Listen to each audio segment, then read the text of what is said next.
సింహాచలం ఆలయం వద్ద జరిగిన ప్రమాదంలో డాక్టర్ బిఆర్ అంబేద్కర్ కోనసీమ జిల్లాకు చెందిన జనసేన క్రియాశీలక సభ్యులు ప్రాణాలు కోల్పోయారు. అంబాజీపేట సమీపంలోని కొర్లపాటివారి పాలెంకు చెందిన 29 ఏళ్ల కుంపట్ల మణికంఠ ఈశ్వర శేషారావు, 30 ఏళ్ల పత్తి దుర్గాప్రసాద్ నాయుడు సింహాచలం ఆలయం వద్ద గోడకూలిన ఘటనలో మృతి చెందారు.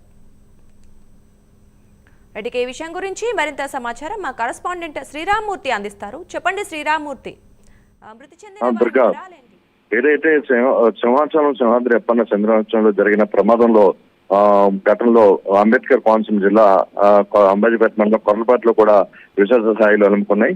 ఈ కొర్లపాటి వారి పాలెంలోకి చెందిన ఏదైతే పత్తి దుర్గా స్వామి నాయుడు అలాగే కుంపట్ల మణికంఠ ఈశ్వరరావు ఇద్దరు యువకులు కూడా ప్రాణాలు కోల్పోయారు. వీరు అంటే మొత్తం అక్కడ జరిగిన ప్రమాదంలో 7 మృతి చెందితే అందరూ ఇద్దరు కూడా ఉన్నారు. వీరిద్దరు కూడా జనసేన పార్టీకి క్రియాశీలక సభ్యులు.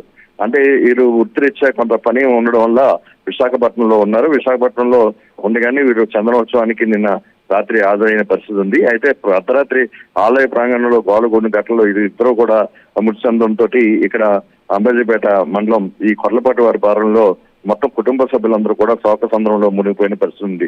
అంటే చేతికి వచ్చిన కొడుకులు ఇద్దరు కూడా తిరిగి లోకాలకు వెళ్ళిపోవడం కుటుంబ సభ్యులందరూ కూడా చాలా కంటతడి పెట్టి రోధిస్తున్నారు. అయితే వీరిద్దరు కూడా జనసేన పార్టీకి చెందిన క్రియాశీలక సభ్యులు కావడంతో జనసేన నాయకులు కూడా ఇక్కడికి చేరుకుని వారిని కుటుంబ సభ్యులను కూడా ఓదార్స్తున్నారు. వివిధ రాజకీయ పార్టీ నాయకులు కూడా వీరిని వచ్చి కుటుంబ సభ్యులను కూడా పరామర్శిస్తున్నారు. ఘటన తెలియగానే ఇక్కడి నుంచి కుటుంబ సభ్యులందరూ బయలుదేరి విశాఖపట్నం వెళ్లారు. అయితే వీరికి ఇంకా అక్కడ పిఎం పూర్తి కాకపోవడంతో ఇంకా మృతదేహాలు వీరికి ఇంకా అందజేయలేని పరిస్థితి ఉంది. దీని మీద ఇక్కడ గ్రామంలో అంతా కూడా చాలా విషాద స్థాయిలో అలుముకున్నాయి. త్వరగా దానికి పోస్ట్ మార్టం నిర్వహించి తమ మృతదేహాలు తమ యువకుల మృతదేహాలు అప్పగించాలని చెప్పేసి కుటుంబ బంధువులు కుటుంబాన్ని వారి బంధువులు కూడా డిమాండ్ చేస్తున్న పరిస్థితి ఉంది. ఇంత సమయం అయినా సరే ఇంకా పోస్ట్ మార్టం నిర్వహించకపోవడం పట్ల వీరందరూ కూడా ఆవేదన వ్యక్తం చేస్తున్న పరిస్థితి కూడా కనిపిస్తుంది. అంటే సాయంత్రానికి అంటే పోస్ట్ మార్టం పూర్తయితే త్వరగా సాయంత్రానికి ఈ కొర్లపాటి వారి పాలనకి ఈ మృతదేహాలు చేరుకునే అవకాశం ఉంది. ఇందుకు సంబంధించిన అధికారులు కూడా ఏర్పాట్లు చేస్తున్నట్టుగా మనకు తెలుస్తుంది. ప్రస్తుతం గ్రామంలో చూసైతే ఇటు చూసినా కానీ విషాద స్థాయిలు అలుముకున్న పరిస్థితి ఉంది. Durga, thank you Sriramamurthy.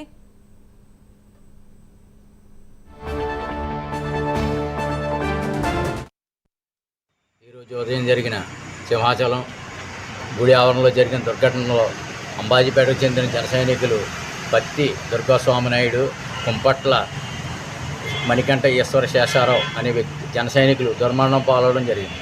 వారు ఇరువురు కుటుంబాలను జనసేన పార్టీ ఆదుకుంటుందని, అలాగే రాష్ట్ర ప్రభుత్వం తరపు కూడా కూటమి ప్రభుత్వం ఎక్స్గ్రేషియా ప్రకటించింది. జనసేన పార్టీ కూడా వారి కుటుంబాలకు అండదండగా ఉంటుందని తెలియజేస్తుంది. అలాగే ఈ ఇరువురు జన సైనికులు వారి కుటుంబానికి ఆధారం, కుటుంబ పోషణ చేస్తూ వాళ్ళే ఈరోజు కుటుంబాన్ని పోషిస్తున్నారు. కాబట్టి వారి ఇరువురు కుటుంబాలకు జనసేన పార్టీ అండదండగా ఉంటుందని, అలాగే పీగానవరం శాసనసభ్యులు గిడ్డి సత్యనారాయణ గారు, మన జనసేన పార్టీ అధ్యక్షుడు పవన్ కళ్యాణ్ గారు వారి కుటుంబాలను ఆదుకుని అన్ని విధాలా సాయపడతారని తెలియజేశారు. కాబట్టి ఇలాంటి జన సైనికులకి ఏ దుర్ఘటన జరిగినా మన జనసేన పార్టీ అంతా అండదండలో ఉంటుందని తెలియజేస్తున్నాం.